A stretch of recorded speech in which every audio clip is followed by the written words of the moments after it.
Bonjour à tous ceux qui sont abonnés à Cola Academia. Aujourd'hui, je vous fais une mini formation, comme on a l'habitude de le faire à Cola Academia, une mini formation gratuite sur un autre standard HSE. Je rappelle qu'en termes de standard HSE, vous avez 15 standards.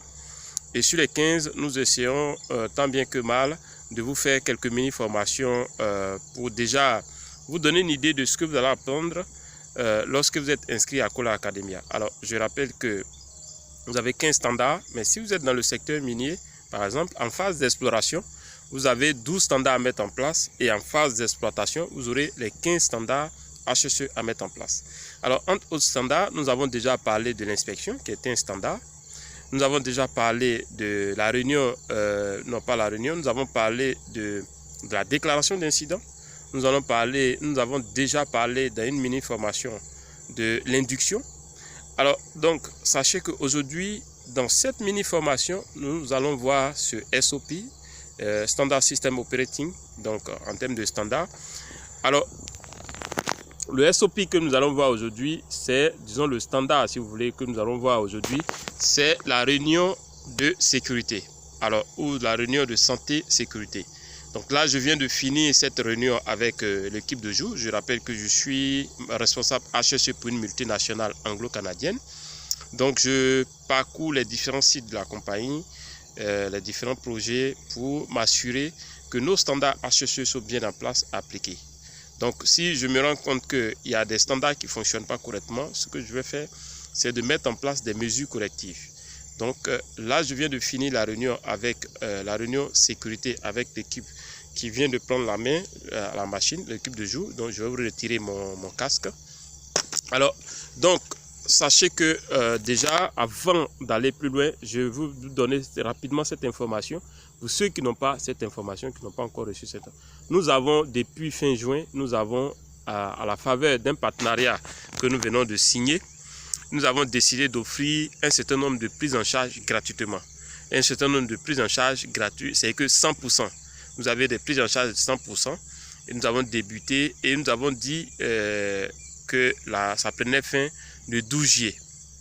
Alors, à la faveur de l'indépendance, la fête de l'indépendance de la Côte d'Ivoire, prévue pour le 7 août 2019, nous avons décidé de prolonger, d'accord, nos offres de prise en charge de 100% jusqu'au 12 août 2019 à 17 h. À 17 h. À partir de 17 h, il n'y a plus de prise en charge de 100%. Alors, pour ceux qui ne le savent pas, nos formations sont à 1 700 000. Et l'inscription et la fiche de l'inscription et les certificats vous font 50 000 et 50 000, donc 100 000. Donc, la formation fait 1 800 000. Alors, lorsqu'un particulier s'inscrit, on lui offre systématiquement, pour lui permettre d'assumer les coûts de la formation, nous lui offrons systématiquement 50% de remise. C'est pour ça que les particuliers payent 850 000. Donc, pour ceux qui ont déjà payé 850 000, voilà l'explication. En plus de ça, dans les 850 000, vous n'avez pas les frais d'inscription qui s'élèvent à 50 000 et les frais de certificat de 50 000, donc 900 000. 950 000. Mais avec la prise en charge 100%, vous ne payez pas les 850 000. Les 850 000 là, nous vous donnons gratuitement. Mais vous payez uniquement les frais d'inscription et de certificat qui s'élèvent à 100 000. Donc, à part les 100 000, vous ne payez pas, vous n'avez pas autre chose à payer. Et la formation dure au maximum 12 semaines. Nous avons 6 modules. On a le management de la qualité. On a hygiène et environnement, on a santé sécurité au travail, on a sécurisme, on a le HACCP qui porte sur l'hygiène alimentaire. Il n'y a pas beaucoup de structures qui vont vous faire un cours de HSE en intégrant tous ces éléments. Alors, dans la partie santé sécurité, on a aussi la sécurité incendie. Dans la partie santé sécurité, vous allez voir les standards HSE. Et la partie management de la qualité, vous allez voir les outils de management de la qualité. Donc, on parle de l'ISO 9001 version 2015. Alors, je rappelle que je suis le formateur principal et je suis accompagné de d'autres formateurs. Si vous avez des préoccupations, vous pouvez me les laisser en commentaire et je me ferai le plaisir de vous répondre. J'ai très froid. Nous sommes dans une période où il pleut beaucoup et il fait très froid ici. Donc, pour me maintenir au chaud, déjà en termes HSE là, pour me maintenir au chaud, je mets mon turban et quand je serre le turban, l'air ne peut pas rentrer là parce que pour prendre froid facilement, c'est au niveau du cou. Donc, si vous savez, en termes HSE, au niveau du cou, on prend froid facilement et au niveau des sorties, c'est-à-dire les mains et les pieds. Donc, si vous avez bien protégé votre poitrine, bien protégé le cou, les mains et la tête, vous pouvez vous maintenir facilement au chaud. Donc pour ceux qui sont dans des endroits où il fait très froid comme en ce moment sur le site sur lequel je suis. Alors à Kola Academia, notre particularité, c'est que tous ceux qui donnent des formations sont des gens qui pratiquent ce qu'ils font, ce qu'ils disent en termes de formation sur le terrain. Par exemple, je vous parle, je suis sur un site minier, je suis là pour parler HSE. Et c'est des choses que je pratique. Et donc, quand je vous dis une chose en matière HSE, c'est quelque chose qui vient du terrain. Ce n'est pas de la théorie que je viens vous raconter. Si vous parlez d'un incident, dites-vous que ce sont des incidents qu'on vit très souvent sur le chantier. Alors, donc, pour ceux qui n'ont pas encore bénéficié de la prise en charge, sachez que vous pouvez encore bénéficier. Et le mail qui va vous envoyer cette vidéo-là, le lien de cette vidéo, tout le détail va être dedans. Alors, pour payer les frais d'inscription et de certificat, ceux qui sont hors de la Côte d'Ivoire, vous pouvez payer par le transfert Western Union ou le RIA, le transfert RIA ou par virement bancaire. Mais dans certains pays comme le Sénégal, je sais que Orange Money marche, donc vous pouvez payer par Orange Money. Dans des pays comme le Burkina, Orange Money marche, donc vous pouvez aussi payer par Orange Money. Et dans les pays, je crois au Mali aussi, parce qu'on a des abonnés dans ces différents pays qui paient par Orange Money parce que ça marche. Ceux qui sont en Côte d'Ivoire, vous pouvez payer par Orange Money, par MTN Mobile Money, par Move Money, ou vous déplacer pour venir dans nos locaux pour payer directement. Ceux qui sont en Côte d'Ivoire et à Abidjan et qui ont le temps de se déplacer, ils peuvent venir payer directement sur place. Ou payer par Orange Money, ou payer par MTN Money, ou payer par Move Money. Alors sur ce, revenons à notre mini-formation d'aujourd'hui, qui porte sur le standard réunion de sécurité. Alors, la réunion de sécurité est un standard HSE. Si vous ne faites pas de réunion de sécurité en tant que HSE, vous vous trompez vous-même. C'est un standard HSE.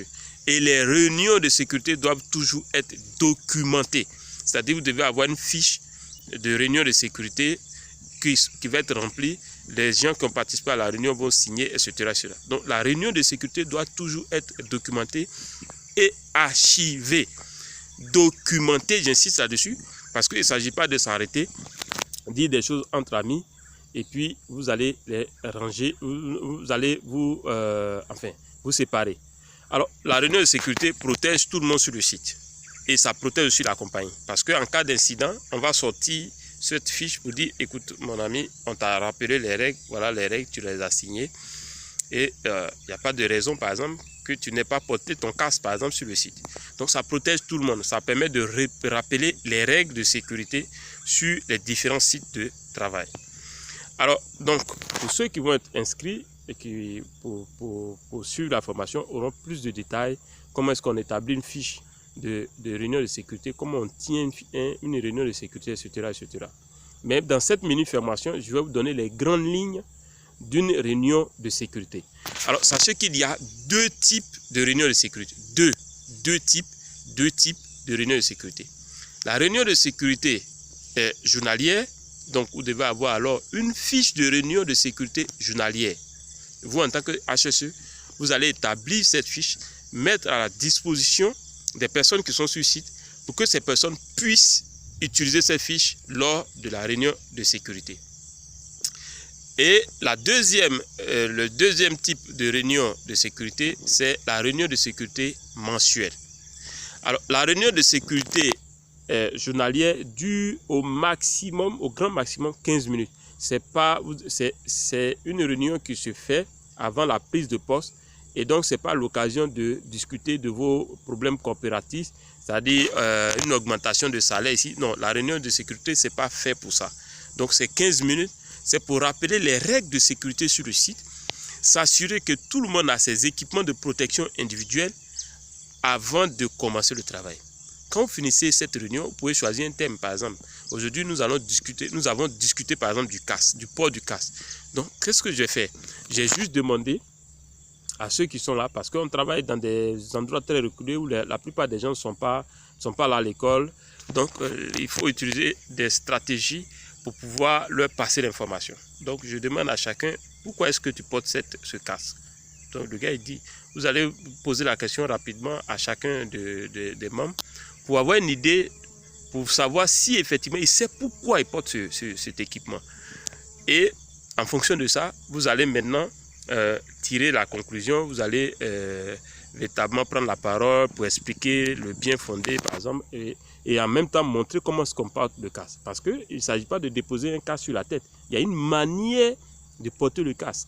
La plupart du temps, quand vous partez sur le site, les gens vont mettre d'abord un chapeau et puis déposer le casque dessus. Non, ça, si vous le faites, au moindre choc, le casque va aller d'un autre côté et vous allez recevoir, par exemple, le choc en pleine tête et conduit à des incidents graves, à des accidents graves. Donc, en même temps qu'on doit savoir comment est-ce que, à quoi sert le casque, on doit savoir comment fixer correctement le casque sur la tête. Donc, là, par exemple, c'est ce que je viens de faire avec eux. En même temps, on a montré les points dangereux où lorsque celui qui travaille à ce point-là, à ce poste-là, doit pouvoir faire attention. Voilà la conduite à tenir. Et ça doit tenir au maximum 15 minutes. Ce n'est pas un cours magistral que vous êtes venu faire. Vous devez aller à l'essentiel. Et la fiche de réunion de sécurité journalière doit être remplie, documentée, signée par tous et archivée. Alors ça, voilà pour la réunion de sécurité journalière. Alors la réunion de sécurité, le deuxième type de réunion de sécurité est la réunion de sécurité mensuelle. Alors tout va dépendre, par rapport à la norme, c'est mensuel, c'est-à-dire une fois par mois. Et cette réunion de sécurité, à cette réunion de sécurité doit participer et le management et tout le personnel. Tout le monde, en tout cas, tout le personnel doit se réunir. Et cette réunion dure au maximum 45 minutes. Maximum 45 minutes. Et je rappelle que ce n'est pas le lieu où on va faire des revendications corporatives. Il s'agit de sécurité. Donc, on va passer en revue toutes les fiches, toutes les inspections qui ont été faites. Donc, si vous avez suivi nos formations, si vous participez à nos formations, vous savez qu'en termes d'inspection, vous avez par exemple l'inspection des logements, l'inspection des bureaux, l'inspection des véhicules, l'inspection des machines, par exemple des sites de forage ou des sites de construction ou des chantiers. Tout dépend du type d'activité que vous menez. Mais sachez que quel que soit le type d'activité, vous, en tant qu'assesseur, vous devez pouvoir établir des fiches d'inspection, donc en termes d'inspection, et des fiches de réunion de sécurité en termes de sécurité. C'est votre travail, vous mettez à disposition, vous faites l'induction de chaque personne pour que la personne sache remplir par exemple une fiche de réunion de sécurité ou une fiche d'inspection. Alors donc, à la réunion de sécurité mensuelle, vous allez débattre des questions de sécurité. Est-ce qu'il y a eu un incident sur un des sites? Et qu'est-ce qui a été fait? Est-ce qu'il y a eu des mesures correctives? Est-ce qu'on a identifié des hasards? Les hasards, c'est des choses qui peuvent causer des problèmes, entraîner des dangers qui n'ont pas été à l'origine de danger, mais si on ne règle pas, ça peut causer un danger. Un exemple, vous prenez un véhicule, le matin vous faites votre inspection du véhicule, vous vous rendez compte que le frein ne prend pas. Donc c'est un hasard, vous devez signaler tout de suite. Parce que si quelqu'un utilise ce véhicule et part avec ça, il y a des risques d'accident. En ce moment, ce véhicule-là, vous allez l'isoler. Ça va être un équipement qui ne va pas être utilisé jusqu'à ce que, concernant votre fiche d'action corrective, vous allez vous assurer que cette action-là a été menée et que le problème a été corrigé avant que cette voiture ne soit encore en service. Donc sur ce, voilà pour la réunion de sécurité. Je rappelle qu'il y a deux types de réunions de sécurité. La réunion de sécurité journalière qui dure maximum 15 minutes et la réunion de sécurité mensuelle qui dure maximum 45 minutes. À cette réunion, vous devez avoir des fiches de réunion de sécurité, que ce soit la réunion journalière ou la réunion mensuelle, et vous devez documenter vos réunions de sécurité et archiver vos fiches de réunion de sécurité. Alors, je rappelle que nous avons des prix d'emprunt de 100% qui vont finir le 12 août 2019. C'est le moment d'en profiter. Vous devez remplir la fiche d'engagement, payer vos frais d'inscription. Simplement, c'est tout ce qu'on vous demande. Au lieu de payer 850 000, vous ne payez pas 850 000. Vous ne payez que vos frais d'inscription et de certificat qui s'élèvent seulement à 100 000. Si vous avez besoin de renseignements, envoyez-nous un mail à contact@scolaacademia.ci ou au plus 225 59 42 17 05. Alors, sur ce, vous pouvez laisser aussi un commentaire. Nous allons faire le plaisir de vous répondre. On se dit à très bientôt. Bon réflexe HSE et merci de partager au maximum cette vidéo. Abonnez-vous à cette chaîne et partagez au maximum. À très bientôt. Ciao, ciao. Je suis Kwasi Justin. On se retrouve pour une autre mini formation gratuite.